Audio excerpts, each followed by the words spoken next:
Mindfulness. Mindfulness is in a category all by itself, as it can potentially balance and perfect the remaining 4 spiritual faculties. This does not mean that we shouldn't be informed by the other 2 pairs, but that mindfulness is extremely important. Mindfulness means knowing what is as it is right now. It is the quality of mind that knows things as they are. Really, it is the quality of sensations manifesting as they are, where they are, and on their own. However, initially it appears to be something we create and cultivate, and that is okay for the time being. The double entendre relating to time being is intentional, in case you are wondering. If you are trying to perceive the sensations that make up your experience clearly, and to know what they are, you are balancing energy and concentration, and faith and wisdom. Due to energy, the mind is alert and attentive. Due to concentration, it is stable. Faith here may also mean acceptance, and wisdom here is clear comprehension. Notice that this has nothing to do with some vague spacing out in which we wish that reality would go away and our thoughts would never rise again.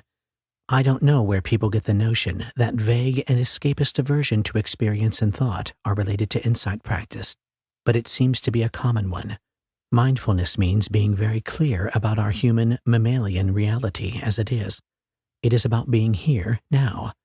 Truth is found in the ordinary sensations that make up our experience. If we are not mindful of them, or reject them because we are looking for progress, depth, or transcendence, we will be unable to appreciate what they have to teach, and be unable to do insight practices. The 5 spiritual faculties have also been presented in another order that can be useful: faith, energy, mindfulness, concentration, and wisdom. In this order, they apply to each of the 3 trainings, the first of which, as discussed earlier, is morality.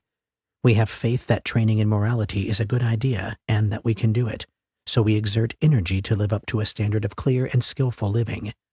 We realize that we must pay attention to our thoughts, words, and deeds in order to do this, so we try to be mindful of them. We realize that we often fail to pay attention, so we try to increase our ability to concentrate on how we live our life. In this way, through experience, we become wiser in a relative sense, learning how to live a good and useful life. Seeing our skill improve and the benefits it has for our life, we generate more faith, and so on.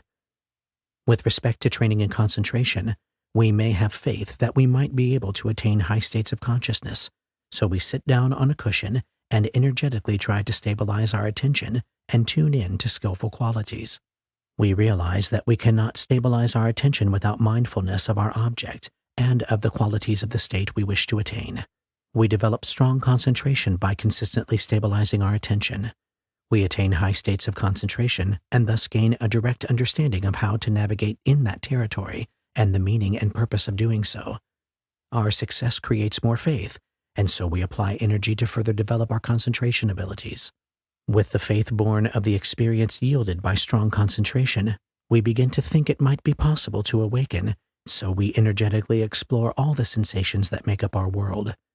With an alert and energetic mind, we mindfully explore this heart, mind, and body, just as it is now. Reality becomes more and more interesting, so our concentration grows, and this combination of the first 4 produces fundamental wisdom.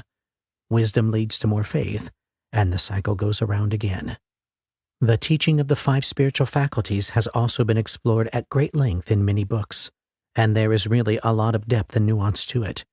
In its simple form, you can easily apply it, and at critical times it can really help. Balance and strengthen, strengthen and balance. These are the cycles we go through with these faculties, and there is no limit to the level at which they can be mastered. It is aptly said that when balanced and perfected, the 5 spiritual faculties, as they apply to insight training, are sufficient cause for awakening.